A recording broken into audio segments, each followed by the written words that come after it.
کچھ وقت پہلے عرب میں کھدائی کر رہی ایک تحقیقاتی ٹیم کو کچھ انسانی ڈھانچے ملے جو اس دور کے انسانوں سے کافی بڑے تھے۔ جنہیں سیدھا کھڑا کیا جاتا تو ان کی لمبائی کئی منزلہ عمارتوں کے برابر ہوتی۔ جہاں تحقیقاتی ٹیم اس بات سے حیران تھی کہ کس دور میں انسانی وجود اتنا بڑا ہوا کرتا تھا، وہیں اللہ نے 1400 سال پہلے ہی قرآن میں قوم عاد کے بارے میں بیان کیا کہ اللہ نے قوم عاد کو کتنی طاقت اور قوت عطا کی اور کیا کیا نعمتیں عطا کی، اور قوم عاد نے اللہ کی کیا کیا نافرمانیاں کی اور اللہ نے ان پر کیا عذاب بھیجا اور انہیں کس طرح ہلاک کیا۔ خوش آمدید، میں ہوں سلمان، آپ دیکھ رہے ہیں Islamic history and science season 1 episode number 9۔ اس میں ہم جانیں گے طوفان نوح کے بعد شیطان نے انسانوں کو کس طرح بہکایا اور انسانوں کی رہنمائی کے لیے حضرت نوح علیہ السلام کے بعد اللہ نے کس نبی کو دنیا میں بھیجا، قوم عاد کون تھی اور اس پر اللہ نے کس طرح کا عذاب بھیجا۔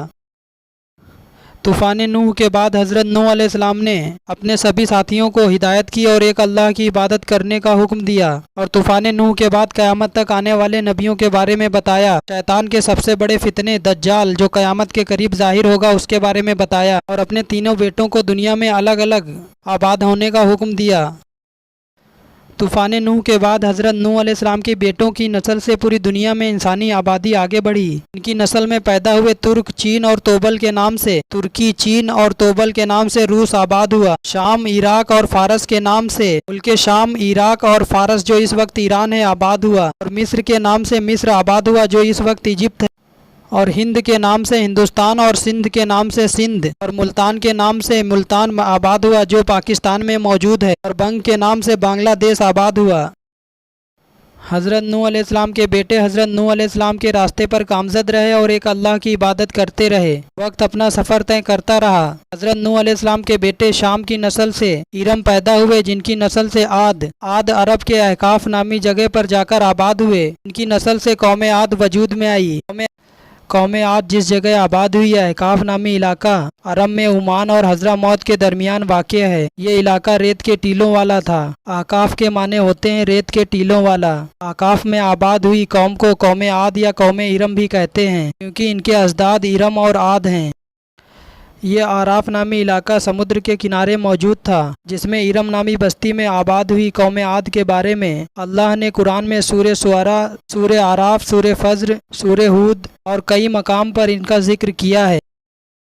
اللہ نے قوم عاد کو وہ طاقت اور قوت عطا کی جن کی جیسی طاقت اور قوت کسی قوم کو نہ عطا کی گئی، نہ ایسی قوم دوبارہ پیدا کی گئی۔ اللہ نے ان کا ذکر کرتے ہوئے قرآن میں سورہ فجر آیت 6 سے 8 میں 6-8 میں کچھ اس طرح فرمایا ہے: کیا تم نے نہ دیکھا تمہارے رب نے قوم عاد کے ساتھ کیا کیا جو نسل ارم سے تھے، ان کی جیسی قوم دنیا میں دوبارہ پیدا نہ کی گئی۔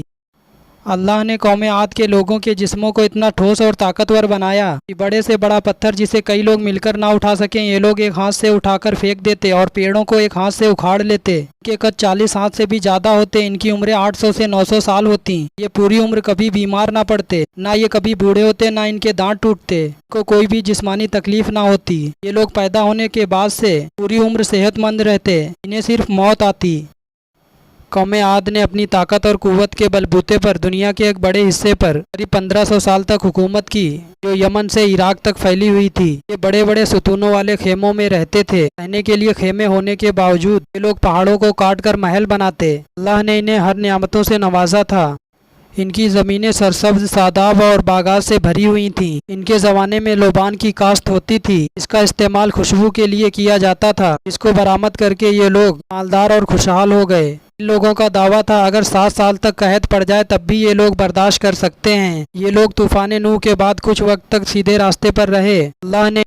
اللہ نے قوم عاد کی طاقت اور قوت کے بارے میں اور ان کی نعمتوں کے بارے میں قرآن میں سورہ آراف آیت 69 میں کچھ اس طرح فرمایا ہے: اور تم اس حالت کو یاد کرو جب اللہ نے تمہیں قوم نوح کے بعد جانشین مقرر کیا اور ڈیل ڈال میں زیادہ پھیلاؤ دیا، تو تم اللہ کی نعمتوں کا شکر کرو تاکہ تم فلاح پا جاؤ۔ اللہ نے انہیں طاقت اور قوت عطا کی اور ہر نعمتوں سے نوازا۔ پھر شیطان نے انہیں بہکایا اور ان کی طاقت اور قوت کا انہیں گھمنڈ دلایا اور ان کے دماغ میں بات ڈالی کہ ان سے طاقتور دنیا میں کون ہے۔ یہ لوگ شیطان کے بہکاوے میں آ کر شیطان کی پیروی کرتے ہوئے इन लोगों ने अपने पिछले लोगों के पत्थरों के बुत बनाए और शैतान के कहने पर उनकी इबादत शुरू की। इनके बुतों के नाम हमूद, समद और हब था। यूं तो अल्लाह को छोड़कर बुतों की इबादत हजरत नूह अलैहिस्सलाम के दौर में ही शुरू हो गई थी। इसके नतीजे में अल्लाह ने तूफान नूह को भेजा और दुनिया के तमाम लोगों को हलाक कर दिया।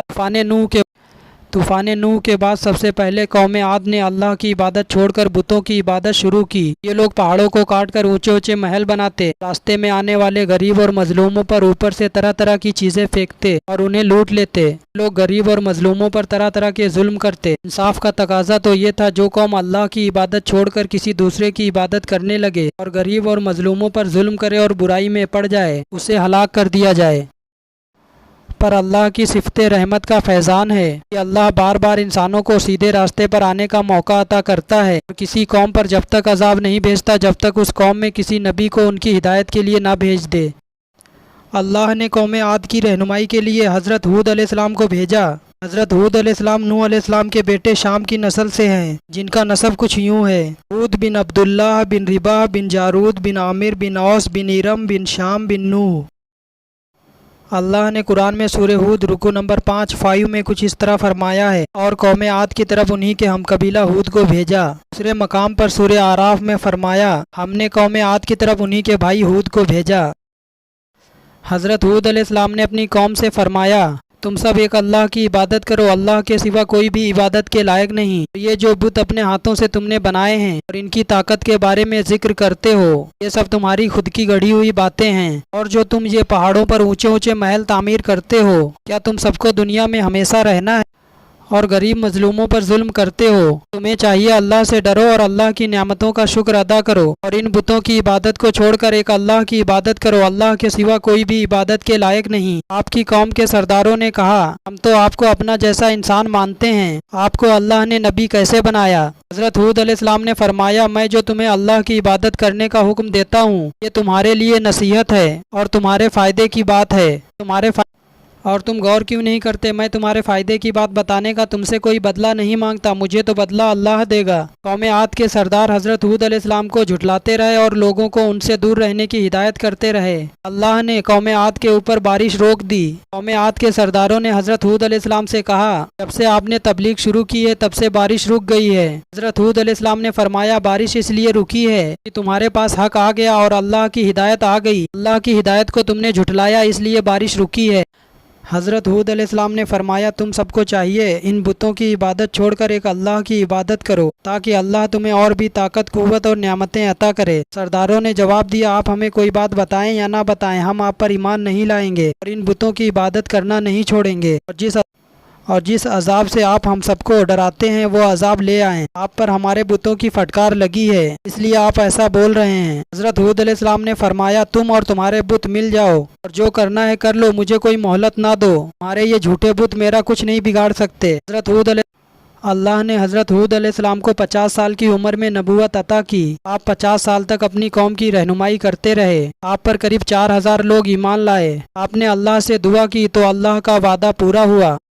एक दिन कौम आद की तरफ काले बादल आते हुए दिखाई दिए। कौम आद के लोग खुश हुए, शायद ये बादल बारिश करेंगे। अचानक ये बादल लाल हो गए और तूफान में तब्दील हो गए। तूफान की हवाएं इतनी तेज थीं कि कौम आद के लोगों को जमीन से उठाती और ऊपर ले जाती और जमीन पर पटक देती। ये लोग हवाओं से बचने के लिए अपने घरों में घुसने लगे। हवाएं इतनी तेज थी कि इनके घरों के दरवाजे तोड़कर इन्हें घर से बाहर निकाल कर जमीन पर पटकना शुरू किया। कौम आद के लोग इतने लंबे चौड़े थे, हवाएं इन्हें पकड़ती और जमीन पर पटक देती।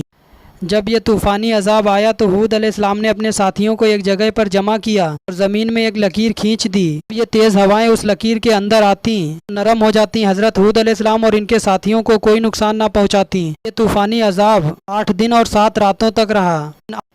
ये 8 दिन और 7 रातों के तूफ़ानी अजाब ने कौम आद के सभी लोगों को पटक पटक कर रेजा रेजा करके फना कर दिया। तूफ़ान ख़त्म हो जाने के बाद हूद अलैहिस्सलाम ने अपने साथियों को लेकर हज़रा मौत की तरफ चले गए और वहाँ जाकर आबाद हुए। अल्लाह ने कुरान में हर दौर के इंसानों के बारे में, उनको अता की गई नेमतों के बारे में, उनकी नाशुक्री और उन पर आए अजाब के बारे में खुलकर बयान किया है, जिसे साइंस आज भी खोज ना सकी। अल्लाह ने कुरान में 1400 साल पहले ही बयान कर दिया, ताकि आगे आने वाले लोग इससे इबरत हासिल करें और अल्लाह के वजूद का यकीन करें और अल्लाह पर ईमान लाएं। अल्लाह से दुआ है कि हम सबको सीधे रास्ते पर चलने की तौफीक अता फरमाए। आमीन। Islamic history and science season 1 کے اگلے ایپیسوڈ میں جانیں گے قوم عاد کے بعد قوم سمود کو شیطان نے کس طرح بہکایا، اللہ نے قوم سمود کی رہنمائی کے لیے کس نبی کو بھیجا اور قوم سمود پر کس طرح کا عذاب نازل ہوا۔ ویڈیو پسند آنے کی صورت میں اسے لائک کریں، شیئر کریں اور ایسی ویڈیوز دیکھنے کے لیے چینل کو سبسکرائب کریں۔ نئی ویڈیوز کی جانکاری وقت پر پانے کے لیے بیل آئیکن پریس کریں۔ کمنٹ باکس میں اپنی قیمتی رائے کا اظہار کریں۔ اب میں ملوں گا اگلی ویڈیو میں۔ اپنا اور اپنے ارد گرد لوگوں کا بہت سارا خیال رکھیے۔ خدا حافظ۔